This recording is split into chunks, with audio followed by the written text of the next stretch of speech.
Coming up on UT 10 News, we'll take an inside look at art straight from Paris. Have you received any suspicious messages to your university email account? I'll look into why this is happening.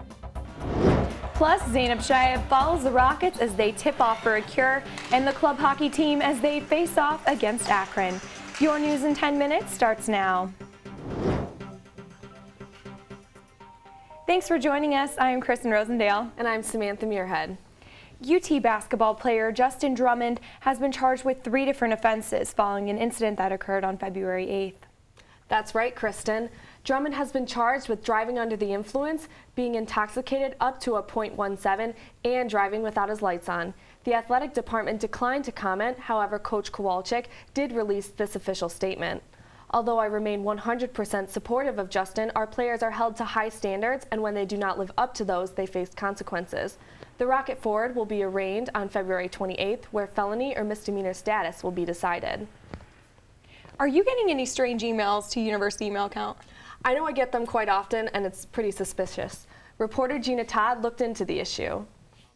Only about 3% of the average 4.9 million emails coming into the university each day are legitimate. Information Security Officer Robert Phillips says scammers use our accounts as a resource to generate more spam. Once they get one person, they've pulled our address book and it's over. And we've had a lot of that lately. These spam emails contain anything from university-disguised addresses asking for personal information to job offers. You have to make sure that your information, whoever you're dealing with, they're a valid company, they're legitimate. Seratos adds you should never click on links you are unfamiliar with or share any bank information. Career Services and the IT department need your help in stopping these spam emails. If you have received any, go to our UT 10 News website to find out how to report them. I'm Gina Todd for UT 10 News. Thanks, Gina. The East Ramp parking garage has been undergoing repairs for 4 months. Reporter Frank Vashner tried to find out why it's taking so long. Last fall, UT 10 reported on the upper levels of the East Ramp garage being shut down due to a severely cracked beam.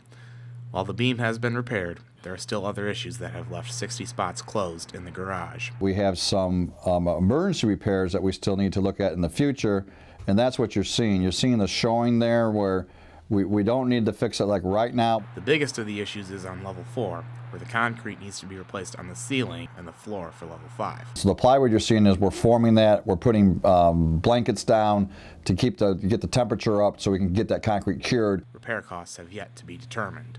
While the garage remains safe to park in, all this equipment that is blocking off all the spaces likely won't be out of here until the summer. I'm Frank Vashner for UT 10 News. The Toledo Museum of Art's Canada Gallery is giving visitors a piece of summer in the dead of winter, and I checked it out. The Art of the Louvre's Tuileries Garden features 100 pieces ranging from paintings and drawings to photographs and sculptures. The exhibit recalls 500 years of history and transformation in the French garden, highlighting its progress in artistry and design. It's the cheapest ticket to Paris in town. It's inexpensive to come, and it brings a very broad range of works of art and architectural models to the city of Toledo, many of which have never left France before, never left Paris before. Today, with about 64 acres to its name, the Tuileries Garden is a beautiful meeting place for Parisians and tourists alike, bringing over 10 million people to its grounds each year. We've had really one of the harshest winters in decades, and everybody's just itching to see a garden, never mind get out into one. And here there is a garden in beautiful all-weather facility of the Toledo Museum of Art, and so we invite everybody to come and experience true beauty. Because the art is on loan from collections of the Louvre, the Palace of Versailles, and others, the exhibition helps Toledo establish working relationships with museums in Paris. You can come out and enjoy the exhibit and get your own piece of Paris before it leaves for Portland, Oregon on May 11th. From France to China, January 31st marked the beginning of the Chinese New Year. The Confucius Institute celebrated the Year of the Horse at Dorman Theater on Thursday. Traditionally, people celebrate this holiday by wearing red clothes, decorating with poems on red paper, and dancing. UT celebrated the Chinese New Year for 3 days. It's a great opportunity for American students to be exposed to the Chinese culture. The Confucius Institute is here to build a bridge between China and the U.S. The Chinese New Year holiday lasts for 15 days. Over 1,000 gamers and vendors filled the Student Union over the weekend. BashCon started in 1985 and is one of the oldest gaming conventions in Ohio. 3 of these conventions are held throughout the state, the largest being in the OhioCon in Columbus. The entertainment included board, video, and role-playing games, as well as merchandise for fans to buy. We've grown from just a small amount of people to 1,000 plus, which is amazing how socially awkward gamers can have this huge event. Admission to BashCon ranged from $5 to $10 and was free to UT students, faculty, and staff. From recreational gaming to collegiate gaming, eSports has come to UT as a student organization. Similar to professional athletics, electronic sports requires a high level of skill and mental preparedness. The UT eSports teams compete in national tournaments just like March Madness. What's your definition of a sport? Is NASCAR a sport? Is poker a sport?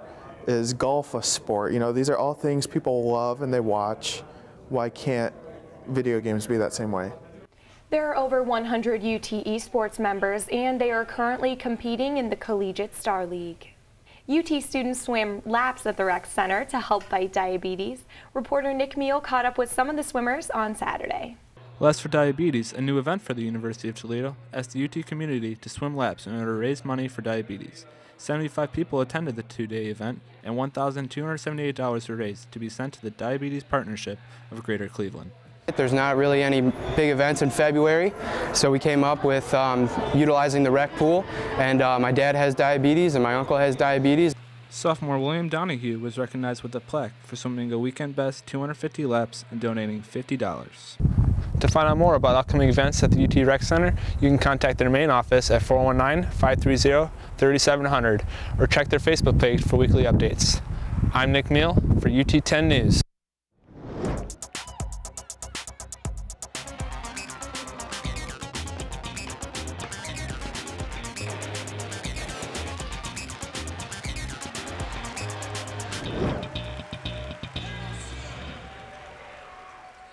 I'm Zainab Shaib, and this is your UT 10 Sports. It was a weekend of ups and downs in Rocket sports. The men's basketball team was out in Ypsilanti, but I caught up with the club hockey team just down the road for the last home game of the season. But first, let's head over to Savage Arena, which was looking pretty on pink on Saturday to support breast cancer awareness in the Rockets for the Cure game. Wearing their special white and pink jerseys, the women took on fellow MAC foe, the Ohio Bobcats. Anna Capitoso got the Rockets off to a great start, sinking a layup for the first 2 points of the game. Later, the Bobcats wouldn't let her go too far. Here's Mariah Byard with one of her 3 three-pointers of the half. But by the end of the first, the Rockets had ignited, pushing the score 28-24. Both teams battled into the second half, Byard once again making a 3 from outside, putting OU up by 1. The game would come down to the final minute when Capitoso hits a 3 of her own, sending the Bobcats home green with envy, though at the final score, Rockets win 62-58.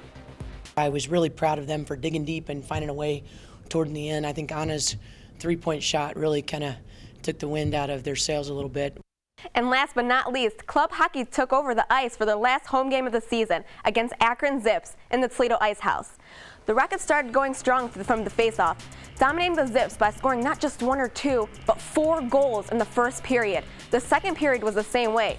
Blake Progowski makes a flat pass to Zach Bourne as he slaps one past the defense for a goal. Toledo kept the pressure going, but Akron tried to step up their game. Here's Reed Wiley, broke away from glides the puck right by David Rickoff. Toledo left Akron in the cold with the final score 11-2. The team is one step closer to regionals on the 23rd.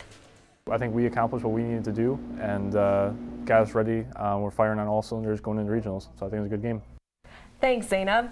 That's it for UT 10 News. For the latest breaking news from campus and bios from all UT 10 reporters, go to our website, ut10news.com. And you can always watch our award-winning newscasts on YouTube and Facebook, where you can get caught up on all of your campus news whenever you want. For Samantha Muirhead, Zainab Shaib, and all of our crew, I'm Kristen Rosendale. Have a great week and stay tuned for more news from the UT campus.